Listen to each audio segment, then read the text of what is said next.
Hello, beautiful souls, and welcome back to another enlightening episode of Marital Soulful Conversations. I'm Tobi, and as always, it's my joy to share this space with you. Today, we are diving deep into rising above our limitations and creating the lives of our dreams. Our guest is not merely a coach, he is also a beacon of hope for men navigating the treacherous waters of marital crisis. Welcome to the show, Dennis. How are you doing? I'm doing well, Toby. Thanks for having me, man. Before we dive into the conversation, I would like to get to know you a little bit. And our not so very new format right now is to do that by asking you a very random question from a stack of cards that we have here. Yeah, Uh, this is spicy. yeah, they're spicy. I pick one that is very, very spicy that you won't get to answer properly. So this is a stack of these are level 3 cards actually, which are about getting deeper. And I'm shuffling it right now, and I'll just pick a random card from it. Uh, I know you okay. have a part-time job as a magician, so it's already. Yeah, exactly. Maybe that will be the next thing I'll do after being an engineer, then now a podcaster, then maybe a magician afterwards. The sky is the starting point, basically. Okay, so I picked the card already. All right. And the question here is, describe your lowest moment in life. How did it help you grow? Which one? There's a lot to pick from. I would probably say lowest point, at least of recent, is when my company that I ran for about 10 years, I had to file bankruptcy on it.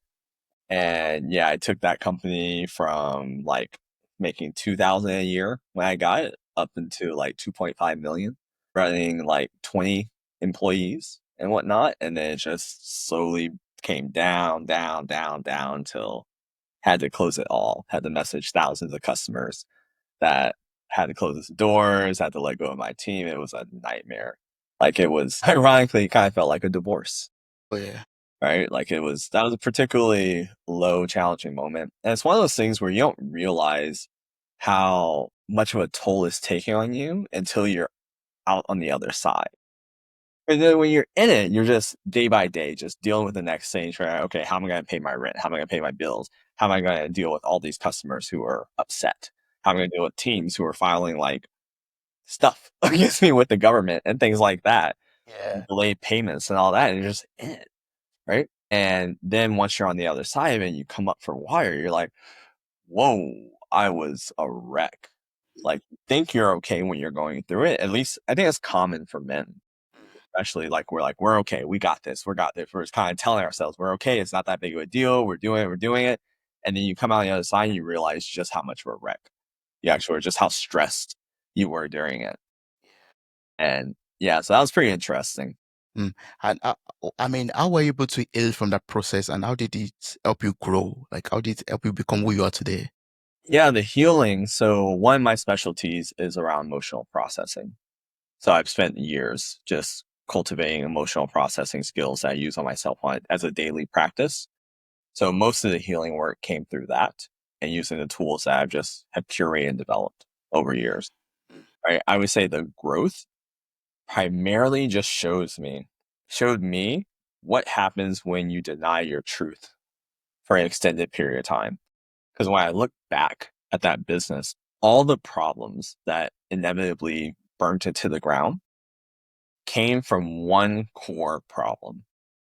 And that problem was I didn't want to be in that business, right? I didn't want to be it. And for at least 8 of the 10 years, I knew that. And I was denying that. I was lying to myself. I was justifying and rationalizing that I should be in this business.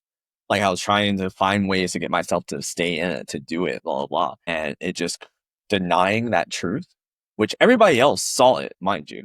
All my friends, all my entrepreneur friends, all my coaches, mentors, they're like, why are you in this business? Why are you still doing this? Right. And me forcing myself to stay in it created so many residual side effects that ultimately ended up killing the business, leaving me with like $1 million plus in debt to the point where I just had to start completely over. Pause, take a break, reflect on life, enjoy some positive mirror talk. Thank you so much for answering that question. I'm so sorry to hear about that, and I've also learned already from that, learning from you, and also learned from that. Like, sometimes we could be experiencing success in a business, but if it's not meant for us, that success could be short-lived. Like you're taking the business from 2,000 to 2.5 million US dollars. Not to everyone, to a stranger like myself, will be like, oh, you're successful. Maybe that's the right path for you, but deep down within, you knew that it was not for you. And it started to, subconsciously, indirectly start to reflect in the business and then, make the ship to sink. Yeah, absolutely. Really, I think a lot of people find themselves in that situation. It may not be a business, it may be a relationship, it may be a job, it may be anything really, the city that they live in, right? Where they just know that it's not for them, knows that they shouldn't be there, but are just rationalizing and come up with reasons why they should, trying to just figure out that next reason to keep them in there longer. True. Wow. Thank you. I mean, I would like to learn more about your life journey so far. Like you've shared this experience, which I'm very grateful about. Or if you look at your life from growing up to this moment and your relationships and marriage, like how were you able to rise above the limitations that you've experienced in life? Yeah, it's going to depend on what season of my life we're talking about. Right. So when I was a kid, I was just like any other kid, just you're too dumb not to know. And it seems possible, right? You're like, I want to do this. Like, why not? And I fortunately had a father who was very encouraging of entrepreneurial visions and dreams, and like never, one of the areas I was very fortunate growing up is my father never made me feel like I couldn't do something. That's good. There were some other problems, but that was not one of them. Right. Very supportive, always felt like anything I wanted to do could be done. And I grew up just in a very nurturing environment for that. So that allowed me early on. And we're talking about up to like maybe high school right now. Past that, it was really being driven by this feeling of not being good enough, right? Of really just feeling like there's something wrong with me. Right. And because I was trying to fix myself, that required me to fix things about myself, which Yeah. coincidentally does create growth. It's just a very toxic fuel to run off of. There's so many pollutants running off of that type of fuel. So it just caused me to, I was getting better, but there was a lot of side effects of that growth. You keep on chasing different things to prove that you are worth it, that you're enough, and it just keeps on Which is going on. it's an infinite game of not feeling it. Right? No matter how good, you can always find another thing that's wrong. You can always find a reason why you're not worthy, why you're not good enough, why this person's better, etc. That's an infinite game. Right? And I just found as I was going up that I was still stuck in there. And then it was probably in my early 30s is when I started actually learning the tools to address that at the core. Like I probably started working on it around like 25 or take, but then it was in my 30s where I really started like doing the hard work with that. And now it's transitioned more to me just wanting to see how far I can go, see what's possible, how to live a life without regrets. Oh, that's awesome. I'm very curious to learn about those tools that you, from the age of 30 started to actively make use of. What did you have to put into place in order to let go of your not feeling good enough and, to become who you are today? Yeah. You want to know the tools? Yes, I want to learn into. Oh, there's so many. Well, because the thing is, like, it was a journey through, like, you name the thing, I probably have experienced it, went to it. I did the Tony Robbins walking on coals. I did the all-day seminars. I've done the plant medicines. I've done the books. I've done, like, you name it, I've probably done it. Right. So each one of those was helpful in that season of my life. So when you're talking about really diving in deep with like these core issues that plague us as humans, or restrain us, I should say, as humans in our experience, in each look at it as like layers, right? There are layers to it. And with each layer, there's going to be some modality, there's going to be some tool, there's going to be some person, there's going to be something that's going to help you with that layer, right? And it's just a journey. Once that layer is done, maybe you can stick with that and it'll take you through a lot of it. Maybe it can take you through all of it, right? But chances are for most people, they're going to experience a multitude of things because there are very few tools out there that can do everything, that can do the entirety of a journey. Yeah. So likely just wherever you identify as the next problem, go find the next solution to help you with that problem. And then once you get that resolved, a new one will show up, and either that tool or a new tool will get applied to it. So I could list some things, but I don't think it's necessarily would serve people because it just depends on where you're at and what you're working on. That's true. And I think it's also individual too. What works for you at a particular phase might not work for me in the same phase also. Yeah, Yeah. exactly. And what I've also found is there are categories of tools. Like there are experiential tools, like you go to events, seminars, stuff like that, where it's designed to give you a peak experience. And peak experiences are valuable because they show you what's possible and they give you a referential experience to what's possible. That's powerful. It creates awareness. But there are limitations because usually those things also can't tell you how to stay at that place, how to work your way where that is, but it lets you know it's possible, right? Then you have like emotional processing. That's its own category. And all of them are fundamentally the same thing. They're just different ways of doing it, but they all fundamentally follow the same principles. And emotional release is great for removing those triggers, removing that trauma, removing those things that are stuck in the body, particularly from our past, but sometimes from our future too.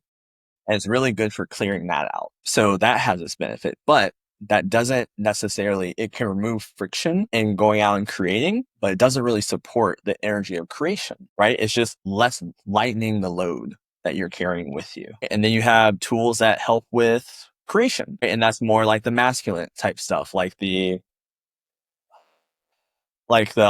basically business books, stuff like that. Those types that are like, go out there and like 10x things, or discipline, like what Joko Williams talks about, discipline creates freedom, things like that. Like more of those types of tools that are really, more towards the masculine, where it's like, okay, you need to build the competency, you need to build the structure, you need to build the focus to actually go and create. And like, that's its own category. And there are other categories as well. Like then we can get to like the consciousness stuff and all that. But each one serves a different purpose. And you really need a combination of all. You're talking about building a holistic life where you can really go out and do all the things you want To do. Yes. Thanks so much for that. That's very resourceful. Yeah, hopefully I dodged the question. No. I mean, you did not dodge it. Yeah. You answered it indirectly. It's always. Okay. But it's leading me to ask one more question, basically in that regard. Like, was there a point in your life, after, I believe, growth is very gradual, it takes a lot of time, and it's in phases also. Was there a point in your life, maybe between the age of 25 and 30 or beyond, when you sat down and like designed the life of your dreams and try to chase after the life of your dreams? And a follow-up question to that is basically, are you able to then realize that life of your dreams? Like, are you living the life of your dreams also? Yeah, I'm still relatively young from my perspective. Like I'm 37, 31, one of those ages. I never remember. Okay. I'm either 36 or 37. But what I found is I started doing visioning work, which is what I would call what you just asked, like vision work. I started doing that probably in my early 20s, right? And as I grow older and I move closer to whatever I thought was my vision there, it expands. It keeps expanding. So am I living parts of what I looked for or what I was trying to create back in my early 20s? Absolutely. Am I living the life I can see now for myself? Not even close. Oh, okay. Yes. As you get closer to your vision, who you are expands. So what you believe is possible expands. So your vision always expands and hits higher. I don't know if when I'm 80, I'm still going to be seeing this giant vision. Maybe I'll be like in a more fixed place in terms of what I want and just enjoying what I created. But as of right now, it's an ongoing infinite game. Yeah. Oh, I like that, because for me, that's my understanding too. Like, my dreams, they get bigger by the day, by the hour. The more I'm exposed to life, the more I'm enlightened, the bigger my dreams become, and the more I want to achieve in life. Absolutely. And I think that's part of the human experience. Yeah. I was just asking you that question because one of my dreams is to enjoy a very happy and healthy marriage. And that's why I'm very excited to be speaking with you, because you help men to rescue their marriages from marital crisis. And I was like, okay, if I could, speak with an expert like you who has, worked with lots of clients, maybe I'll be able to understand from the onset what a happy and healthy marriage should look like. What's your definition of that could be? Or what should I imagine that should to be like for me? Yeah, I don't think you're gonna be satisfied with my answer. Anyways, I don't think there is a single definition. I think people are too complex and different to paint some kind of broad stroke picture for like what the ideal marriage would look like. I think the feelings that people want to experience in a marriage are relatively similar, right? I think everybody wants to feel loved and appreciated for who they are. I don't think anybody wants to feel like the person they're with needs them to be anybody other than who they are. A level of certainty that that person is not going anywhere, right? Support, belief in each other and that whatever they're going for in life, belief and support in whatever they're going for in life, feeling like you trust the person to have your back no matter what. Feel like you can express yourself fully to the other person without feeling judged or ridiculed or blamed. Grace, benefit of the doubt. I think those are probably pretty common across most people. Maybe not every person, but I think the majority of people would look for something like that. Now, what that looks like in any given marriage could look totally different from person to person.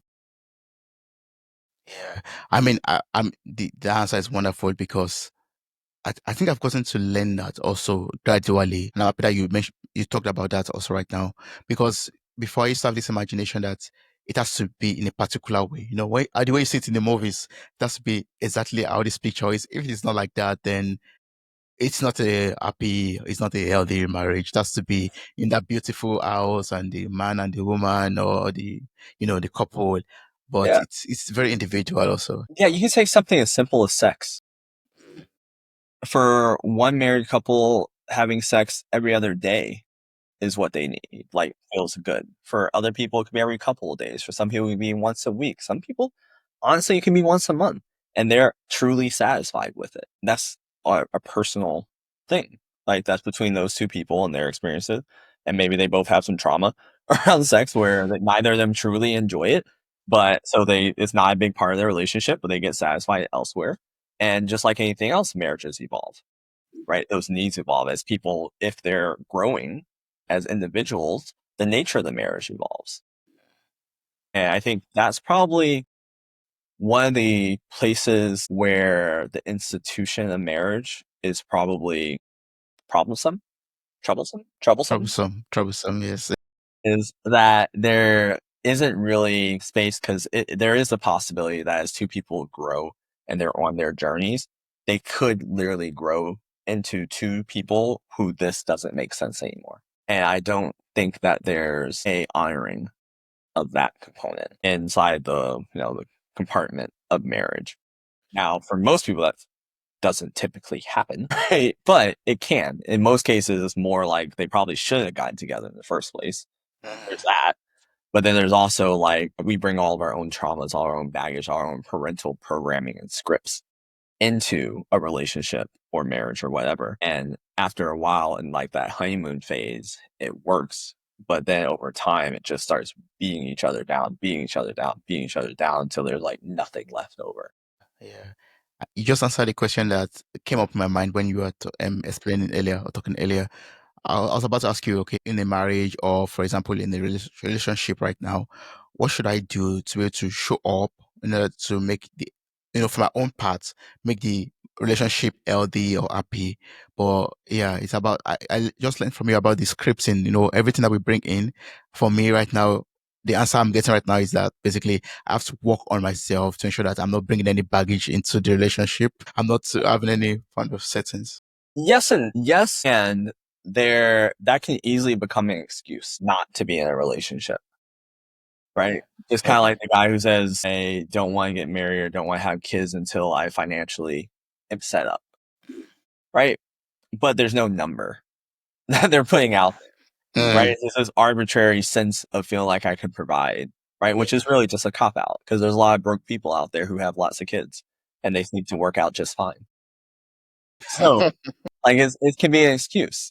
So yes, we need to work on ourselves and make sure we're bringing as little baggage as we can into our relationship. But there's also certain things that only get revealed in relationship to another. Like we just can't see it. So it's more about gaining the tools and making the commitment to work on things that are coming up when you're together.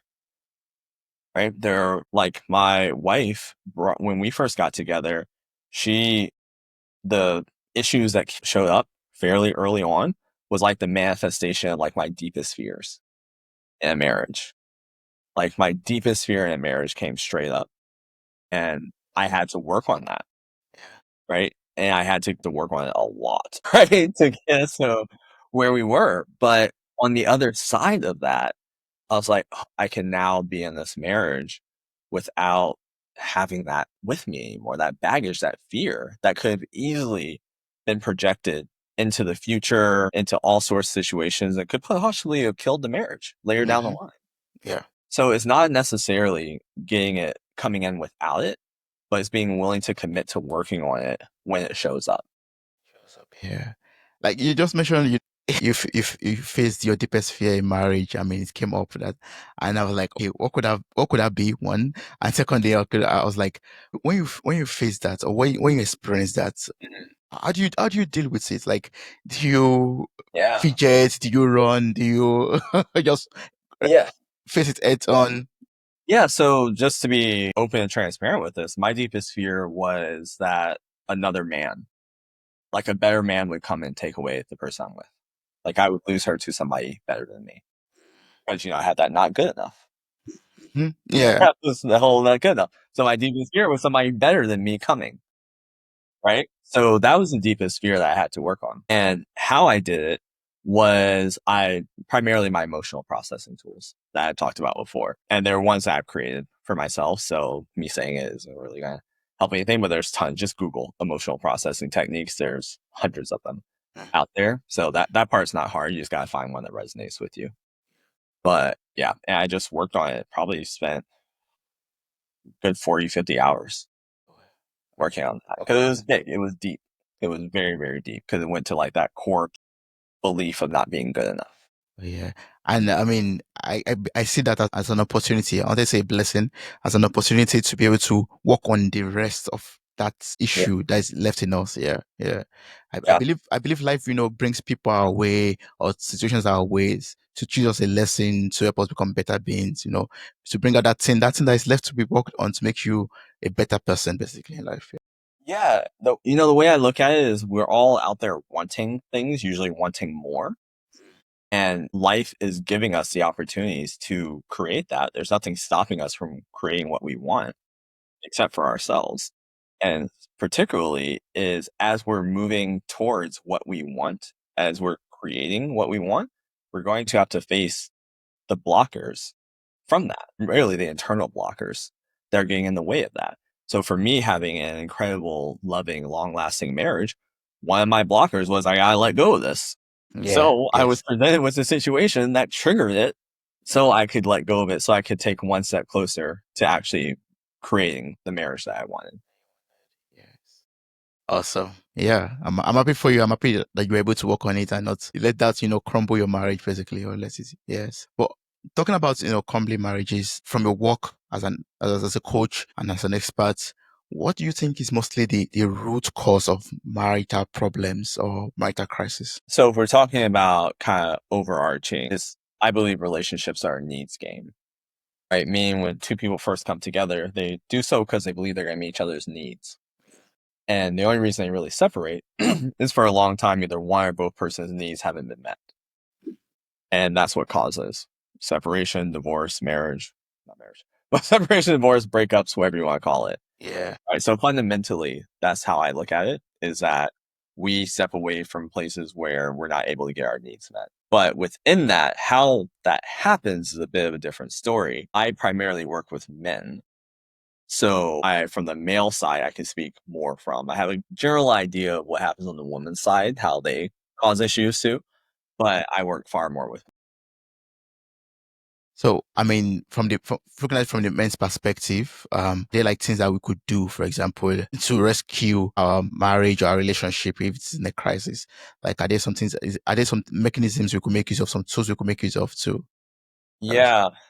Yeah. There's probably 4 or 5 that immediately come to mind. One is you got to take responsibility, right? You got to take responsibility for your contributions to the problem, right? The more we blame the other person for the problems in there, the more disempowered we become.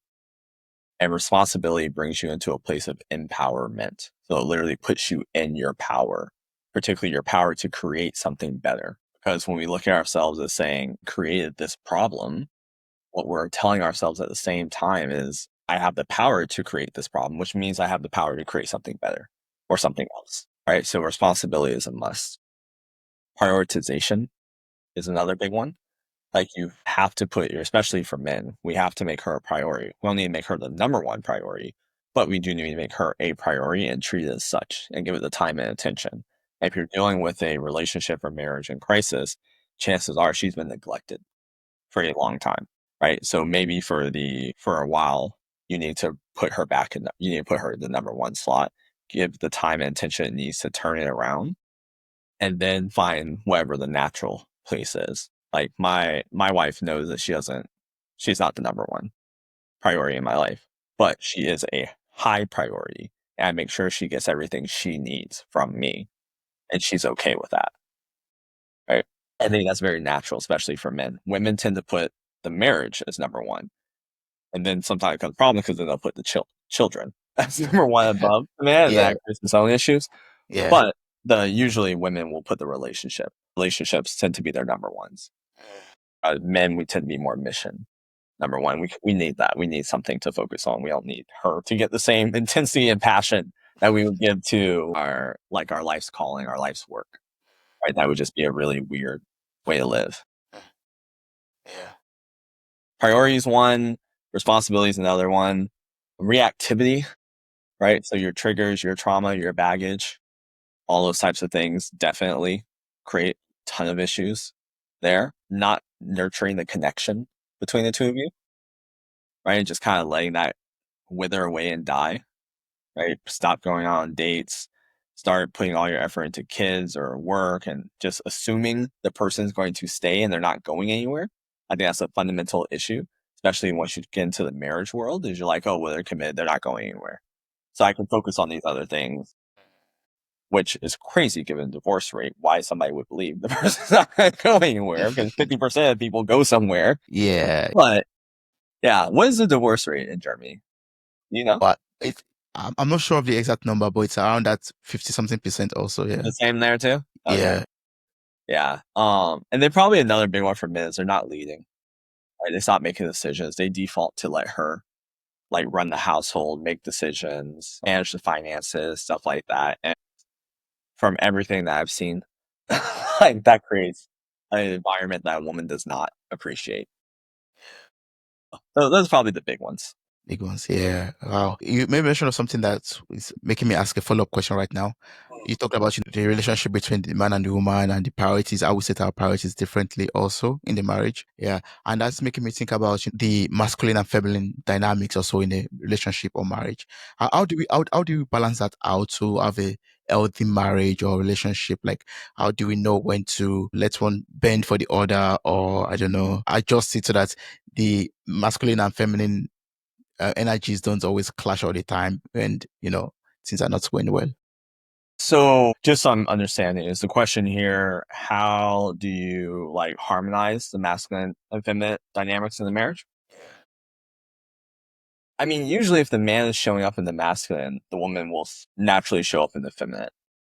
Typically, right? There are some people who are more on the 50-50 range, and there's some people who are inverse of that.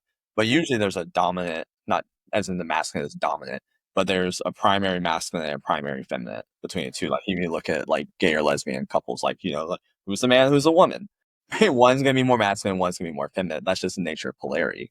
Yeah. Right. So that tends to be the case, and it will usually resolve itself as long as the person stays there. Now, what ends up happening is that the man will create an environment that forces the woman to start showing up in her masculine in the relationship, i.e., they start making her make decisions. I'll give you a classic one, which is she says, "Hey, what do you want to eat?" And the man says, "I don't know. What do you want? You decide. I don't care." Right? And that's just like a simple one, but those simple ones create bigger issues. And it can go into like he just deposits a paycheck into the account and lets her manage all the bills. That's a masculine, puts her in her masculine. Or, there's a 2-income household, so she's out there working all day, just like he is, and she comes back and she's been in an entirely masculine environment the whole time, and she might come home still being in the masculine. And now he needs to shift her and allow her to surrender back because they're back in the house. I got this, right? You can surrender back. You don't need to bring that same energy back, right? So that's typically how, when you get into more of the 50-50 type relationships, it's 50-50, so it kind of works itself out anyway. But even those, I have clients who are dealing with more of that. Even then, the wife in those situations still want him to, it's not truly 50-50, it's more like a 60-40 kind of situation, at least in the household, in the relationship. In life, it's whatever, but inside the relationship itself. Okay.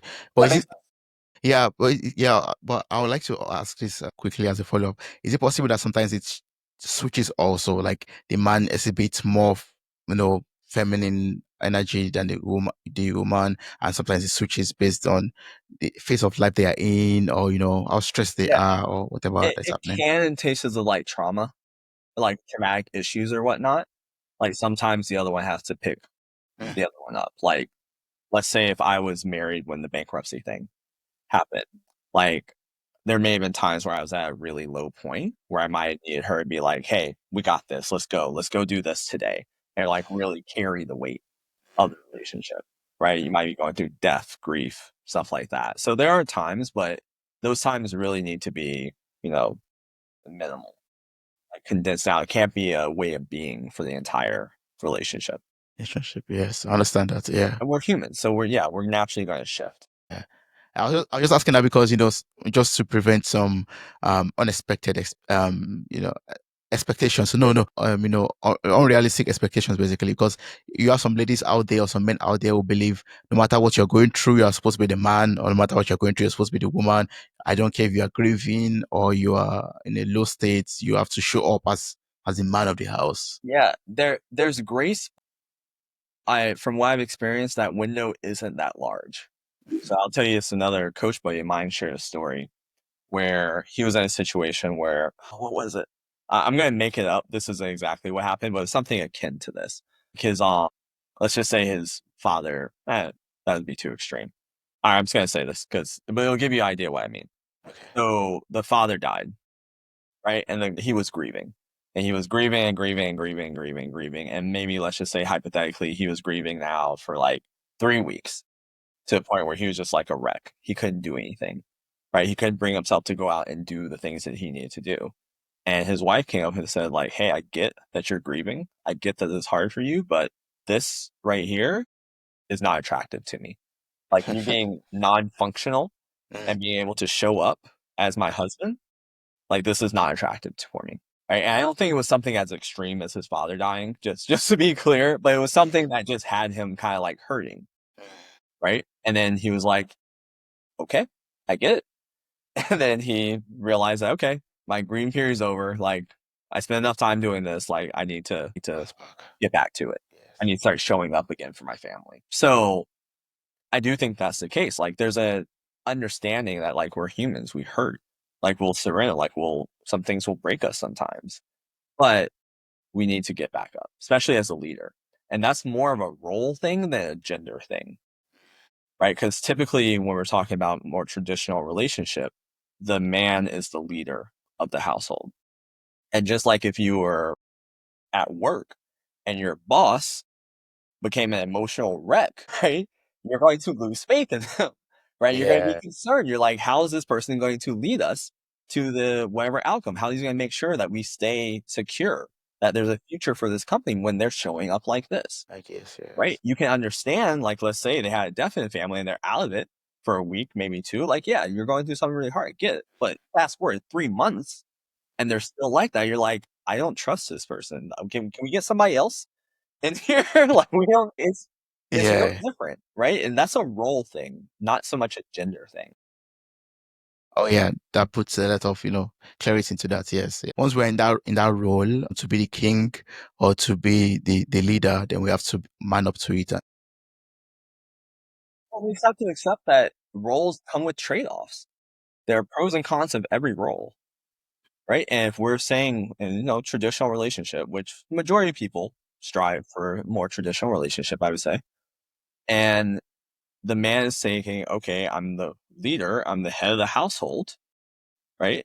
And the woman is the supporter, I guess we'll say. This is the word we'll use here, right? So with that, okay, you get the pros of you get to make decisions, right? Your words carry weight, right? You're creating the vision for the family. Obviously, you're enrolling her into it, and you're taking her contributions to it as well. But generally, you're the holder of the vision, or you're setting the priorities, the focus. Like you get those things, which is pretty awesome. But the trade-offs to that are also you're the leader. That means you have to carry, like you hold the safety for the family, that provider protector. Like you have to show up like that to make sure everybody feels that way. You're responsible for people making sure their needs are getting met and that they are like able to thrive within your kingdom, right? You can be hurt, but you can't be broken, right? You need to stay strong. Like you need to be inspiring. You got to be somebody that can stay confident in, right? All these other things. There's no, like, if you take it out of the relationship content, we can get kind of charged by people because like, oh, it shouldn't be that way. Women can do this, blah, blah, blah, blah. Right? Just look at it from like an organization, like a business. Like there's the employee and there's a leader. Yes. And they both have trade-offs. And people are willingly accepting those roles. But they are roles. And those roles come with things. Yeah, that's true. The problem with a lot of men is they want the role, but they don't want the responsibility that comes with it. Yeah. And they get upset when they realize, like, oh, wait, why can't I do this? It should be like this, and blah, blah, blah. Like, no. Like, that's not how the role works. Yeah, sometimes we want to have the best of both worlds, to have the role and also enjoy the benefits of not having the role. Yeah, exactly. Want to have your cake and eat it too. Exactly. Yeah. And women do the same thing, by the way. It's just so we're clear. It's not just men, but that's just mainly who I work with. So that's what comes. Yeah. And that's what this inspire my next question actually, because I want to know, like as a man myself, I would like to know what behaviors I have to let go of so I can be much more, conscious of myself. What behaviors I have to let go of so I could show up in a relationship or marriage, as a man, as a mature person, basically in the relationship. Yeah. Yeah, I would summarize it all as you have to let go of the boyish behaviors. Mm. So all the behaviors you associate with a boy, you got to kill it off. And not to be confused with your inner child. I'm not talking about your inner child. I'm talking about boy psychology, right? So that's like pleasing, that's begging, that's ignoring like the writing on the wall or problems and kind of trying to sweep things under the rug. It's not taking responsibility for things, right?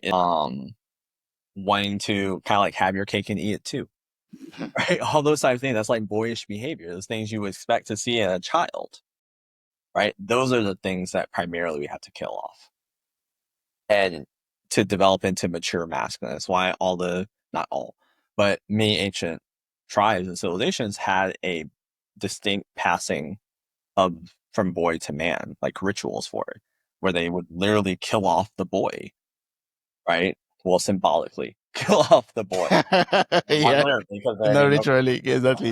symbolically, they would kill off the boy, right? And say like, this part of you, this version of you is now dead. Now it's time to learn what it means to be a man. And you can't go do the things you used to do as a boy, right? Now you have to learn what to do. You got to learn how to hunt. You got to learn how to protect yourself. You got to learn how to work with other men. You got to learn how to provide value to the tribe. You have to learn how to procreate. That one comes pretty easy. But what I mean, right? Yeah. So those are all the things you just have to start developing. And it's really about skill building, it's about competency building. It's about understanding how to lead, how to inspire, realize that you're a role model for others, and all those things that we subscribe to healthy men. Yes. Wow, awesome, Dennis. I've learned so much from speaking with you, and I'll just have there are people out there who have more follow up questions, maybe already in the marriage and maybe are facing some marital crisis and have some very very specific and peculiar questions. What's the best way for them to reach out to you? What's the best way for them to work with you? Yeah, you can hop on our website, authenticman.com. You can find out all the information you need there. You can also email me at dennis@authenticman. Awesome. We'll place the link to your website in the show notes of this episode. So I encourage everyone out there who has specific question to, reach out to you.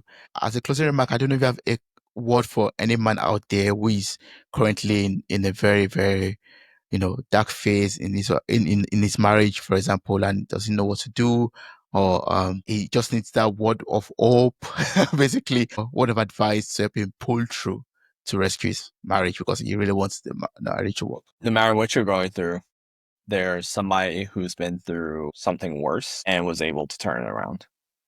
So the question isn't whether you can, it's whether are you willing to become the man who can.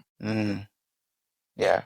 And that could involve a lot of work to be done on oneself, or basically. Sure. Yeah. It's not easy, but it's doable. I've learned that from you already, Dennis, from your story also. Yeah.